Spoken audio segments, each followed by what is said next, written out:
The topic, to carol or not to carol? That is the question, right? You guys missed that punchline. That's all right. That's all right. What we're going to do is talk a little bit about the history of carols, where they come from, why do we sing them, what do they mean to us, and then you know how we in the New Thought regime kind of go, can't be singing that, can't be singing that, can't be singing that. Well, maybe you can. So we're going to talk a little bit about that today. So where do you think carols came from? Co-opt. Pagan, that's right. Once again, right? The early church fathers co-opted a lot of the pagan holidays, celebrations, rites. And carols were what was sung at the 4 different seasons of the year to celebrate the seasons. And along comes the church fathers and they go, grumble. And they soon turn them into some Christian-themed music. So the word carol, what does it mean? I've got it written down right here. It means to dance or a song of praise and joy. Dance or a song of praise or joy. I like that. So we have the church leaders that co-opted. And I remember I told you that there were 4 seasons that it was happening with these different pagan carolings that were going on. But it seems like the one that really stuck was the Christmas one. Why? Well, it ties in with church Christmas, right? And the born of the Messiah, right? So that is the one that stuck. Now, early on, Christmas carols were really not that popular because the church fathers wrote them in Latin. Most of the folks didn't know what does it mean? What's going on? So it really wasn't that popular. It wasn't until St. Francis of Assisi in about 1223 came on board, and he wanted to do kind of like these nativity plays and things of that nature. And that was the first time that these songs were sung in their original language. And it started to get popular and kind of catchy. By the 1400s, carols were really not a church thing. They were more sung in homes of celebration. They used to have those minstrels that would wander the street playing and singing, so carols were done then. And then we have the Puritans that rose in England around 1647, and they banned carols. Well, of course they did. The Puritans banned it. They tried to. That's right, Michelle. They tried to. And what happened is then carols went kind of underground. They were secret. People sung them in their homes. And then they really did not become popular until the Victorian age. And a lot of our traditional Christmas carols will have come from that period of time. And they're still happening. They're still here. We still sing them. So why have they withstood the test of time? 1, tradition, right? If you do something more than once, 2 times at least, then it becomes a tradition, something like that. They're also meaningful. They're meaningful to people, so they stay, right? Each of us has that particular carol that means something about our childhood, Christmas, like our best Christmas at childhood. There'll be a carol that will come on, and we'll flash back to that like special moment. And then when we become adults and we start dating, there'll be that Christmas carol that represents that special time as well. So they become special and meaningful to us. What I want to do today is I want to deconstruct one of the Christmas carols. And I'm doing that, 1, because it's one of my favorites, so yeah, I'm biased, but also because as I deconstruct this, you then have the ability to deconstruct any Christmas carol that you choose to. With me? So my favorite one is Silent Night. Stille Nacht, Heilige Nacht. Silent Night, Holy Night. Originally, it was written by a priest who is known as Father, see if I talk slow enough, then I get to the car, Father Joseph Mohr in Austria. He wrote the lyrics, and then a good friend of his who was a school teacher, Franz Xaver Gruber, wrote the melody. So originally in German, and it wasn't until 36 that that song gets translated into English. German, then English. And it has a significance during World War I. And I'm going to ask Avery to run that clip for me.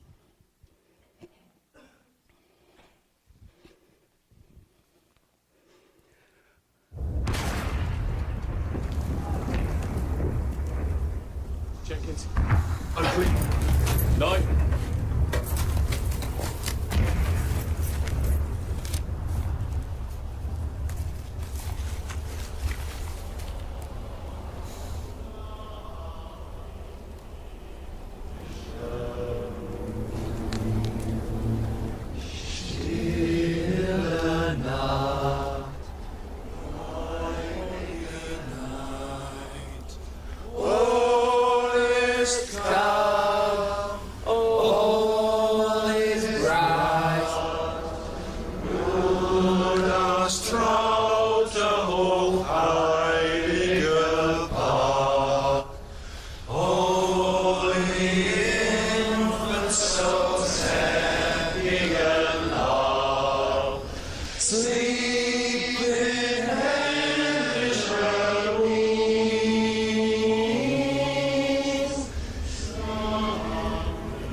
Ein Blitzer kommt!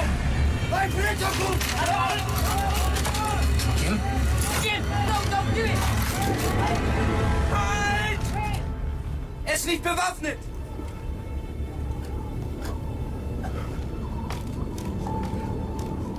Nein, Otto!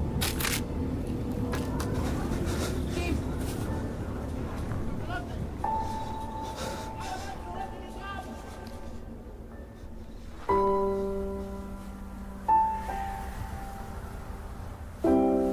My name is Jim. Mein Name ist Otto. Pleased to meet you, Otto. Freut mich. Rose, she's called. Schön, schön.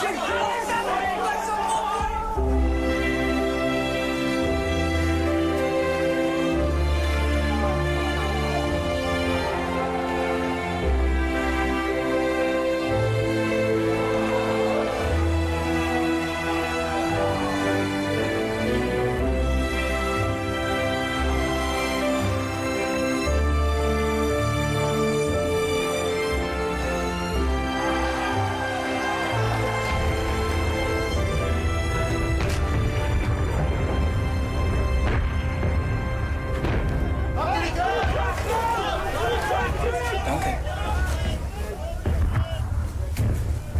Happy Christmas. Frohe Weihnachten.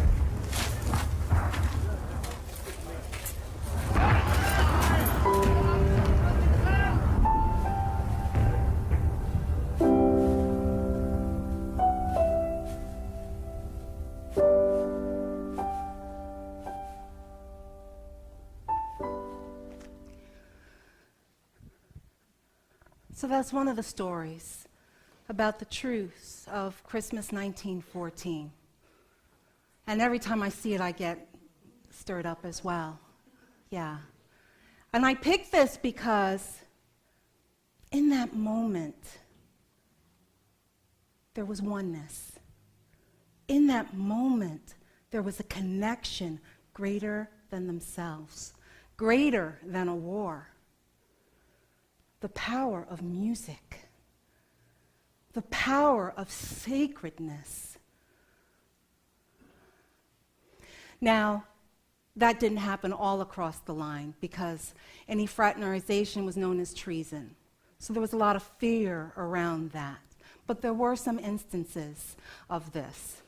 I'm not sure that a soccer game ensued, but maybe a little dramatic license there, but that's all right. In that moment. And then we come here to the New Thought community, and we get kind of nutty. I'm saying it. Yes, you do. Yes, I do. And where we look at these words and we dissect them and we go, no, that's outside theology. No, that's not part of my theology.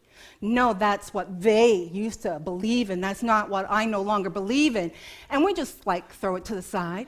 Or I've seen some ministers get really creative and completely rewrite the carols, And that's okay.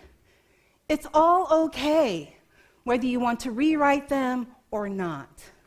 I am giving you an option that you don't have to rewrite them. So let's look at Silent Night. The first thing that I want to talk about is that we are metaphysicians. What does meta mean? Whole, right? The more than. It's really about transcending. Meta is about transcending. So when we talk about metaphysics, we're transcending the physical, right? We're transcending. So let's look here at a few of the lines. I'm not going to take the whole thing.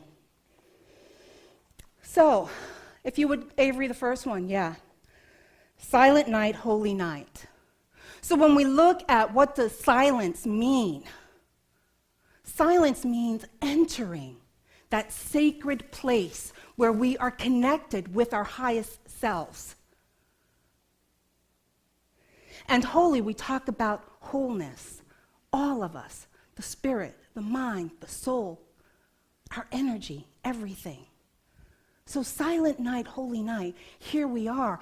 This is our ability to connect with the sense of the universe in wholeness. Well, I'm down with that. That resonates with me. How about you? All right. Let's go to the next one, Avery. All is calm and all is bright, round yon virgin mother and child. So I like to be surrounded in calmness and brightness. Now, when it says round yon virgin, it's not saying round. Should I do that for the camera? Round. Round yon virgin. It's saying when we are around that virgin over there, all is calm and all is bright. And when we look at virgin, we see that as the life source within. The life source within. And mothering, that's bringing spirit into manifestation. Bringing spirit into manifestation. Next one, please, Avery. Sleep in heavenly peace.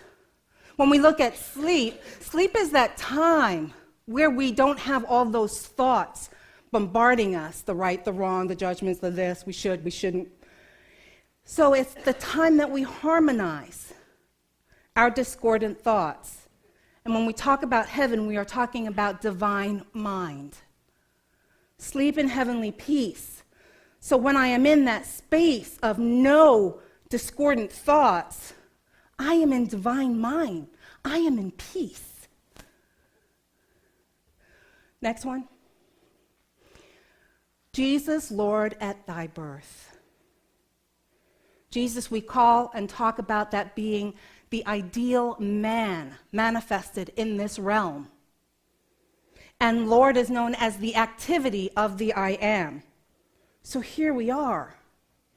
Ideal man, woman. Ideal woman. Being the activity of God in the world. That's what I'm called for.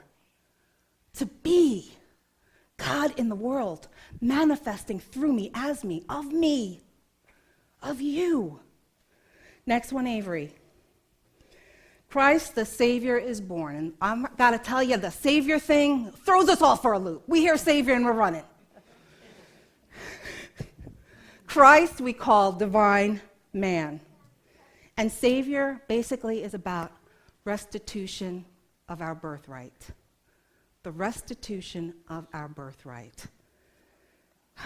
So divine man, you, I am bringing restitution for the truth of what I am, divine, whole, awesome. Yes, you are. Yes, you are. So that's a small deconstruct of one carol, in which I'm really comfortable singing the words out loud and powerful because it resonates with me once I understand what's underneath that. And that's our work. That is our work, to go in those layers. So to carol or not to carol? My answer is, carol your hearts out, babies. Because carols transcend, right? The intention of someone composing those lyrics to try to capture the essence of this miraculous season. And the music, that vibration that brings us either into that sacred moment or that joy. You sing Joy to the World and it's like, joy to the world. You can't help it, right? It's not like joy to the world, right? You are transported, you are transcended. That's what this music does for us. It's about intentions. What does salvation mean to us? What meaning do we make of certain words? It's all us. It's not them. It's all us. So I invite you, this next week, you know you're going to be bombarded with Christmas carols. And I invite you to look at them in a new way. To don't make them wrong. To don't boo-hoo, oh, that's so traditional. Oh, that's so fundamental. No, I invite you to look at them in a new way and embrace them with meaning for you, that you can carol and be in the joy of the moment. So that's my wish for you, this caroling happy season, and I'm just so grateful. So the choir's going to come back up here, give us a number, prepare us for meditation, and then I'll be back in a minute.